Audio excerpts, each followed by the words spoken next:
제가 오늘 이 본문을 다시 한번 이제 표준 세번역과 현대인의 성경으로 여러분에게 읽어드리도록 하겠습니다. 예루살렘아, 일어나서 빛을 비추어라. 구원의 빛이 너에게 비추었으며 주님의 영광이 아침 해처럼 너희 위에 떠올랐다. 어둠이 땅을 덮으며 짙은 어둠이 민족들을 덮을 것이다. 그러나 오직 너희 위에는 주님께서 아침 해처럼 떠오르시며 그의 영광이 너희 위에 나타날 것이다. 이방 나라들이 너의 빛을 보고 찾아오고 뭇 왕이 떠오르는 너의 광명을 보고 너에게로 올 것이다. 눈을 들어 사방을 둘러보아라. 그들이 모두 모여 너에게로 오고 있다. 너의 아들들이 먼 곳으로부터 오며 너의 딸들이 팔에 안겨서 올 것이다. 그때 이것을 보는 너의 얼굴에는 기쁨이 넘치고 흥분한 너의 가슴은 설레고 기쁨에 벅찬 가슴은 터질 듯 할 것이다. 풍부한 재물이 백길로 너에게 오며 이방 나라의 재산이 너에게로 들어올 것이다. 많은 낙타들이 너의 땅을 덮을 것이며 미디안과 에바의 어린 낙타가 너의 땅을 뒤덮을 것이다. 스바의 모든 사람이 금과 유향을 가지고 와서 주님께서 하신 일을 찬양할 것이다. 게달의 모든 양떼가 다 너에게로 모여들며 내가 느바요스의 순양들을 제물로 쓸 것이다. 내가 내 성전을 이전보다 더 영화롭게 할 때에 이것들이 내 제단 위에 합당한 제물로 오를 것이다. 저기 구름대처럼 몰려오는 저 사람들이 누구냐? 제 보금자리로 돌아오는 비둘기처럼 날아오는 저 사람들이 누구냐? 너의 자녀들이 온다. 섬들이 나를 사모하며 다시스의 배들이 맨 먼저 먼 곳에 있는 너의 자녀들을 데리고 온다. 그들이 주 너의 하나님의 이름을 높이려고 이스라엘의 거룩하신 하나님께 드리려고 은과 금을 함께 싣고 온다. 주님께서 너를 영화롭게 하셨기 때문이다. 표준 세번역이었습니다. 이 현대인의 성경으로 읽어드립니다. 예루살렘아, 일어나서 태양처럼 빛나라. 여호와의 영광이 내 위에 비치고 있다. 세상의 모든 민족이 어둠에 덮여도 너에게는 여호와의 영광이 비칠 것이니 모든 나라가 내 빛으로 나오고 세상의 모든 왕들이 내게서 비치는 여호와의 영광을 보려고 올 것이다. 눈을 들어 살펴보아라. 이방 민족들이 너에게 몰려들 것이며 멀리서 네 자녀들도 모여들 것이다. 그때 너는 이것을 보고 희색이 만면하여 너무 기쁜 나머지 흥분하여 가슴이 두근거릴 것이다. 이것은 바다의 부와 모든 민족의 재물이 너에게 돌아올 것이기 때문이다. 미디안과 에바의 낙타들이 네 땅을 덮을 것이며 스바 사람들이 다 금과 향을 가지고 와서 여호와께서 행하신 일을 찬양할 것이다. 게달의 양떼와 느바요스의 수양이 너에게 끌려와 여호와의 제단에 바쳐질 것이며 그는 자기 성전을 더욱 영광스럽게 하실 것이다. 구름처럼 보금자리를 찾아드는 비둘기처럼 미끄러지듯이 달려오는 것들이 다 무엇인가? 그들은 먼 땅에서 하나님의 백성을 태우고 오는 배들이니 그들은 금과 은을 싣고 와서 여호와의 이름을 높이며 그의 백성을 영화롭게 하신 이스라엘의 거룩하신 하나님께 그것을 드리려고 하는 자들이다. 아멘. 우리가 함께 봉독한 말씀을 통해서 하나님께서 저와 여러분에게 은혜 주시기를 원합니다. 우리는 하나님께서 우리에게 주시는 말씀을 레마라고 부른다는 것을 알고 있습니다. 내가 처한 상황, 나의 영적인 상태에 정확하게 주시는 말씀, 그 말씀을 레마라고 부릅니다. 저도 이제까지 신앙생활을 하면서 이 하나님의 레마를 여러 차례 경험했습니다. 조금도 과장됨이 없이 하나님께서 너무나 정확하게 제 상황과 상태에 정확하게 맞아떨어지는 말씀을 주셨습니다. 그 말씀이 저를 일어나게 했고 다시 주님의 뜻을 향하여 가게 했습니다. 저는 그래서 어떤 신비적인 은사와 체험보다 이 레마의 체험을 훨씬 더 중요하게 생각합니다. 어떤 사람들은 자신이 체험한 신비주의 체험에 취해가지고 이상한 쪽으로 갑니다. 그러나 하나님의 말씀을 통한 레마를 체험하면 곁길로 가지 않습니다. 하나님께 영광을 돌리게 되고 그리고 건강한 신앙생활을 하게 됩니다. 저는 우리 교회에 하나님께 주시는 말씀을 받아서 말씀을 전하려고 애를 써왔습니다. 그런데 하나님께서 수년 전부터 우리 교회에 이사야 60장 1절의 말씀을 계속해서 주고 계심을 느낍니다. 다시 말해서 우리 교회에 우리 성도들을 향하여 이 말씀을 레마로 주고 계십니다.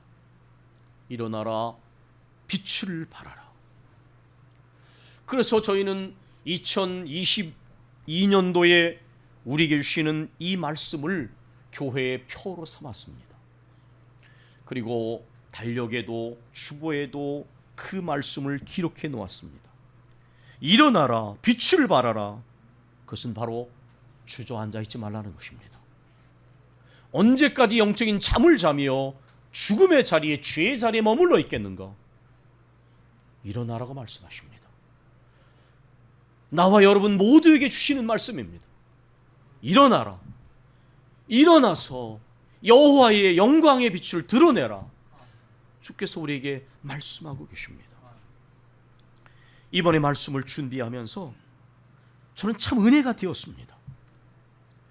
많은 목회자들이 목회적인 상황을 생각하면서 틀린 것은 아니지만 목회적인 차원에 유익하기 때문에 말씀을 인용할 때가 있습니다.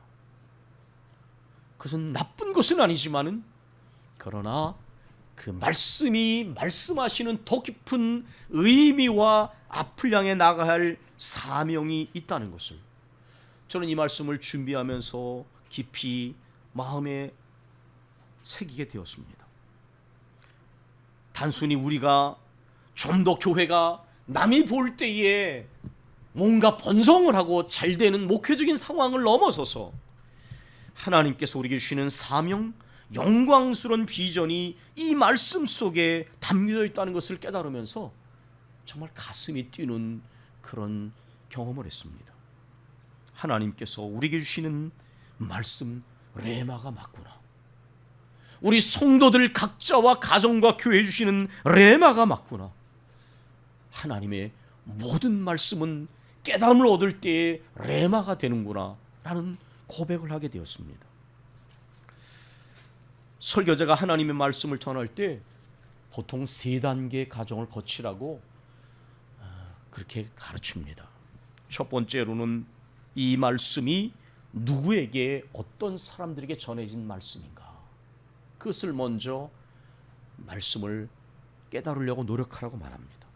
두 번째로는 이 말씀이 오늘 우리에게 무엇을 말씀하시는가, 설교자에게는 이 말씀이 오늘 말씀을 듣는 모든 교훈들에게 무엇을 말씀하시는가 라고 하는 것을 이제 찾으려고 하는 것입니다. 그런데 설교자에게는 그 전에 한 단계가 더 있습니다.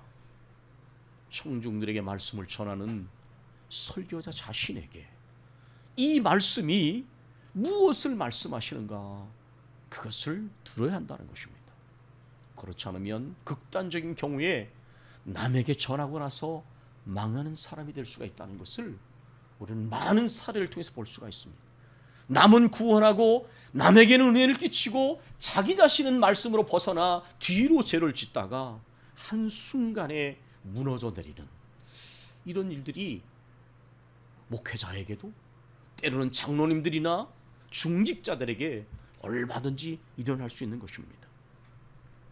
그래서 이 말씀은 이 말씀을 받는 사람들에게 주신 말씀이지만 우리에게 주시는 말씀인 동시에 설교자에게 주신 말씀인데, 설교자는 교회의 일원이기 때문에 우리 성도들과 목회자가 합쳐져서 이것은 바로 우리 교회에 주시는 레마의 말씀이다, 그렇게 말씀을 받아들일 수 있는 것입니다.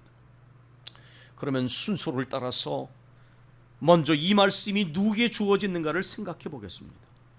이 이사야 선지자를 통해 주신 말씀은 당연히 하나님께서 하나님 택한 백성인 이스라엘 백성에게 주신 말씀입니다. 이사야 선지자는 주님 오시기 740년에서 680년까지 말씀을 전한 사람입니다. 그러면 740년에서 680년은 무엇을 의미합니까? 그 중간에 BC 722년에 북왕국 이스라엘이 아시리에게 멸망하는 사건이 있었습니다. 그래서 이 이사야 선지자가 말씀을 전하는 시기는 북왕국의 말씀을 예언을 했던 호세아 미가 선지자하고 겹치는 기간들이 있습니다. 국제적인 정세가 어땠습니까? 아시리아라는 강대국이 일어나서 이제 북왕국 이스라엘을 비롯해서 남유다를 침공하고 많은 국가들을 침략하면서 세력을 발휘하고 있었습니다. 그러면 국제적인 정세가 굉장히 불안정했습니다. 그래서 우리가 이사야서의 중간에 역사적인 사건을 나오듯이 아시리아 왕 사네립이 남왕국 유다 히스기야 할 때 침범을 했을 때 하나님이 그들을 물리치게 하셨습니다.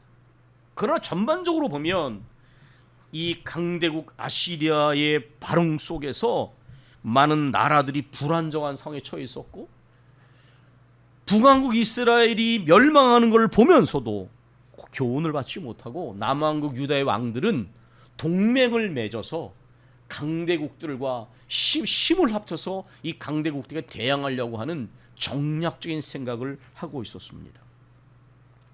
전반적으로 보면 암울하고 어두운 상황입니다.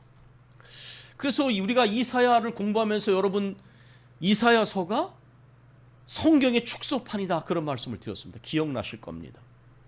왜냐? 이사야서가 66장으로 되어 있습니다. 그리고 1장부터 39장은 신약에서 제1 이사야 그렇게 부르기도 하는데, 물론 거기에 대한 다양한 신학적 견해가 있지만은 40장부터 66장까지는 제2 이사야 부르는데 39장은 구약 성경의 숫자 아닙니까? 27권은 신약 성경의 숫자입니다. 내용적으로 보면 39장은 이스라엘과 또 열방을 향한 하나님의 심판에 관한 얘기가 많이 나옵니다. 그러나 여전히 그 가운데서도 거기에 보면 하나님의 은혜에 대한 얘기들이 나옵니다. 그런데 40장 이후를 보면 거기에는 하나님의 은혜로 넘쳐나게 됩니다. 그래서 이걸 이렇게 비유하면 딱 맞습니다. 여러분, 먹구름 낀 날 태양이 잘 보이지 않죠? 근데 문득문득 구름이 흘러가면서 태양빛이 비칩니다. 1장부터 39장은 심판의 먹구름이 가득한 가운데 하나님이 긍휼히 여기시는 은혜에 대한 메시지가 문득문득 비춰집니다. 그런데 40장부터 66장은 온통 밝은 빛입니다. 하나님께서 치유하시고 회복시키고 부흥시켜서 모든 구름이 물러간 다음에 찬란한 태양이 비치듯 하나님의 영광에 비춰지는 장면이 거기에 나와 있는 것입니다. 그래서 오늘 이 40장부터 66장에 속한 60장에 일어나라 빛을 발하라 했을 때에 바로 모든 먹구름이 물러가고 온통 여호와의 영광의 빛, 구원의 빛이 비춰지는 찬란한 장면을 예언하고 있는 것입니다.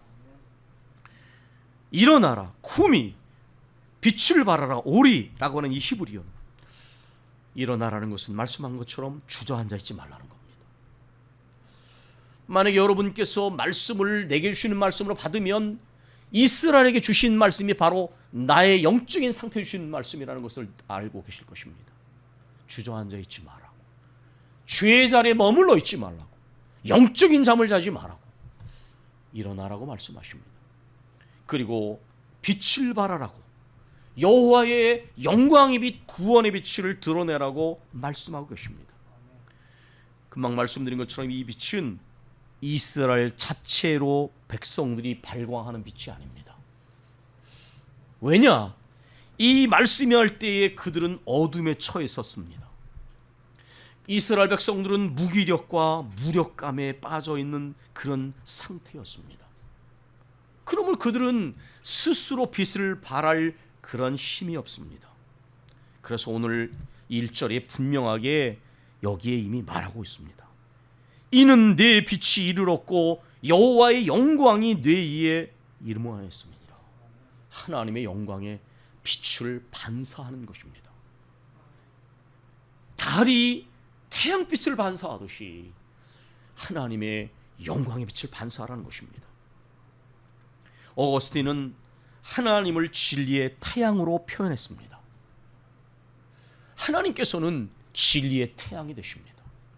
그 빛이 비춰지는 곳에 죽은 영혼이 살아나고 잠든 영혼이 깨어나고 상처 입은 영혼이 치유받으며 또한 소망을 잃어버린 심령이 소망을 발견하는 생명의 역사가 있습니다. 요즘 햇빛이 적은데 해가 비치면 기온이 낮은 상태이지만은 언제든지 저 차양막을 열어서 식물들에게 햇빛을 비추게 합니다. 식물들은 햇빛이 필요합니다. 대부분의 식물들은 빛이 없으면 생존할 수가 없습니다. 우리 영적인 존재인 우리들도 하나님의 영광의 빛, 구원의 빛이 비춰지지 않으면, 진리의 태양이신 하나님의 빛이 비치지 않으면 우리 영적으로 잠들고 죽어있는 상태로 머물러 있을 수밖에 없습니다. 그러나 하나님의 영광의 빛이 비추었으니 일어나서 그 영광의 빛을 드러내라고 말씀하고 계십니다. 보라, 어둠이 땅을 덮을 것이며 캄캄함이 만민을 가리우려니와 오직 여호와께서 내 위에 임하실 것이며 그의 영광이 내 위에 임하실 것이다. 여러분, 이 말씀을 오늘 시대에 그대로 비춰보십시오. 너무나 정확하게 맞아떨어집니다. 여기 보십시오. 보라, 어둠이 땅을 덮을 것이며 캄캄함이 만민을 가리우려니와. 오늘 이 시대가 그렇지 않습니까? 시대적 상황이 그렇고 영적인 상태가 지름치로 이렇습니다. 그런데 그런 가운데서도 애굽의 재앙처럼 하나님의 심판이 임할 때에 어두워지지만 하나님의 백성에게는 찬란한 구원의 빛이 비춰지는 것입니다. 이러한 하나님의 구원의 빛이 이 시대에 필요한 것을 느끼지 않습니까?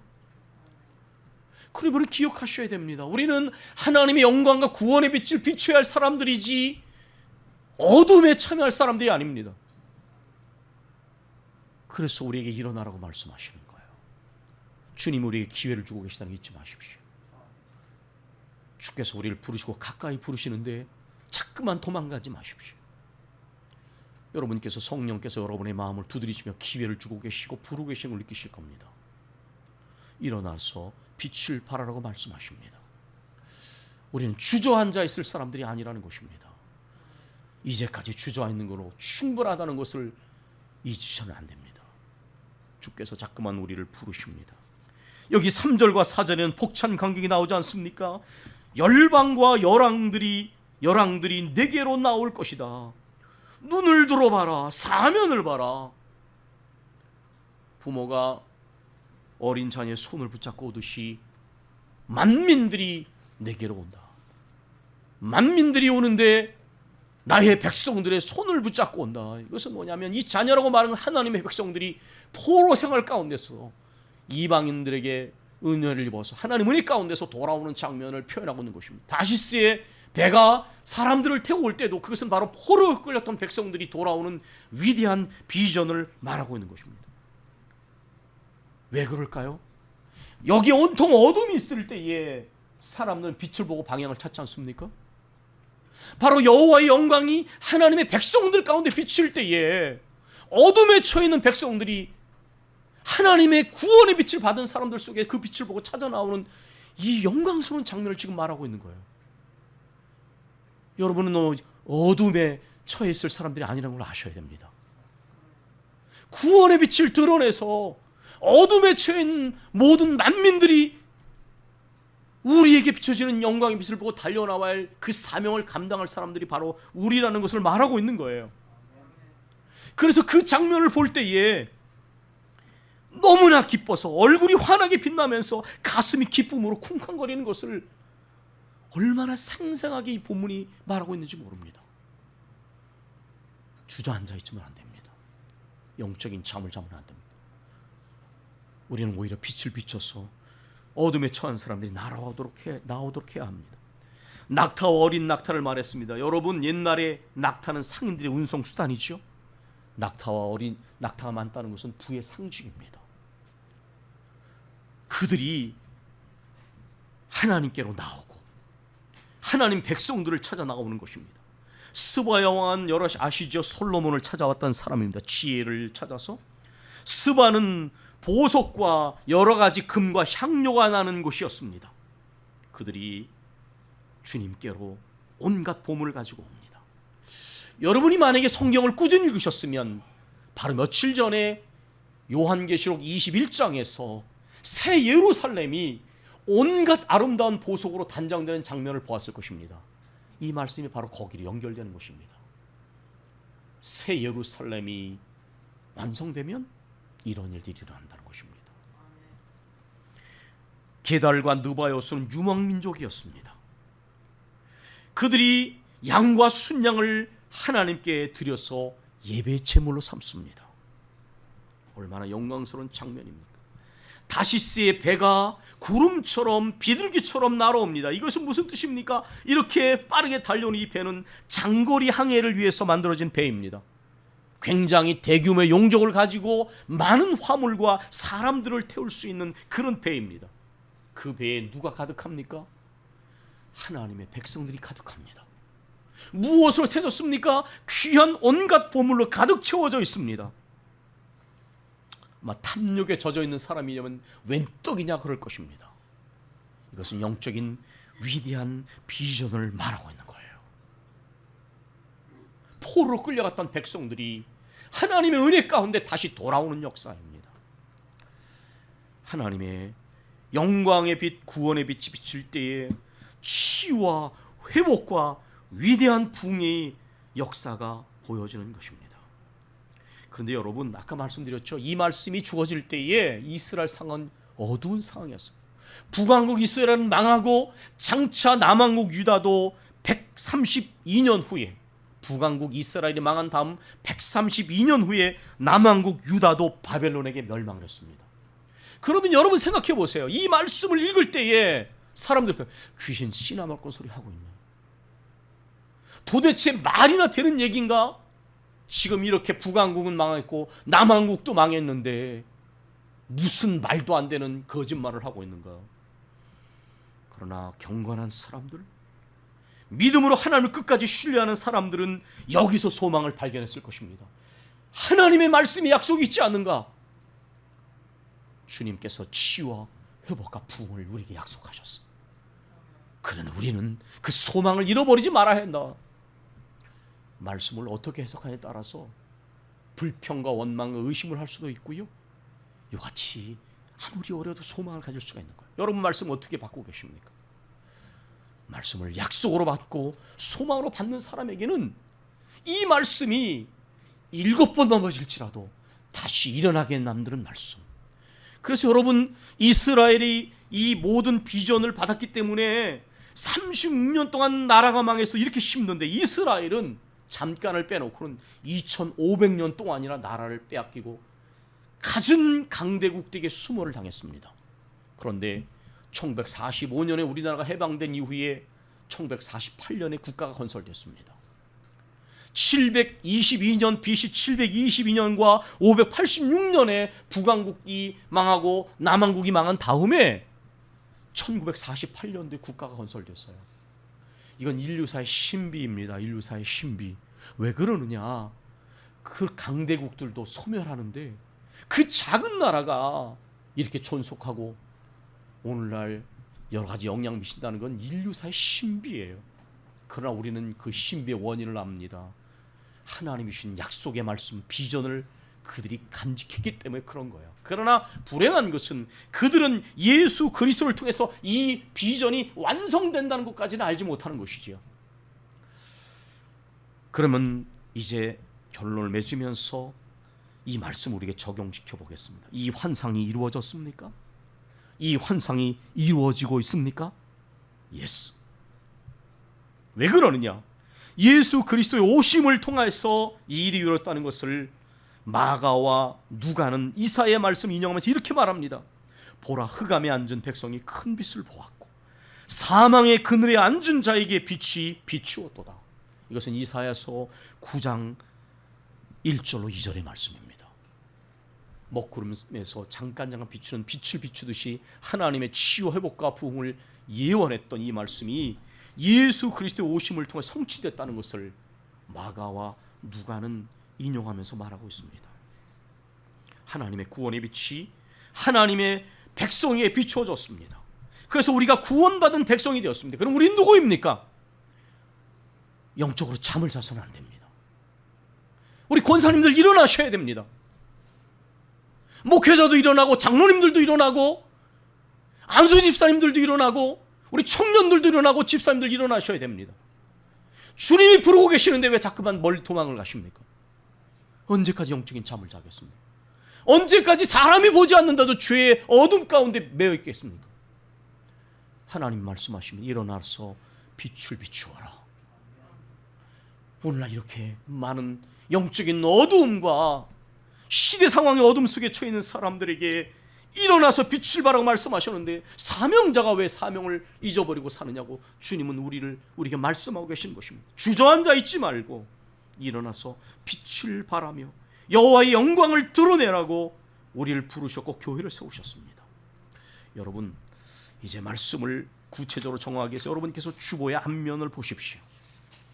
2020년도 표에 이 말씀을 적용해서 여기에 5가지의 내용을 기도 제목을 적었는데 이것은 바로 이 이사야 60장의 말씀을 우리 교회에 적용시킨 기도 제목이요 우리의 목표입니다.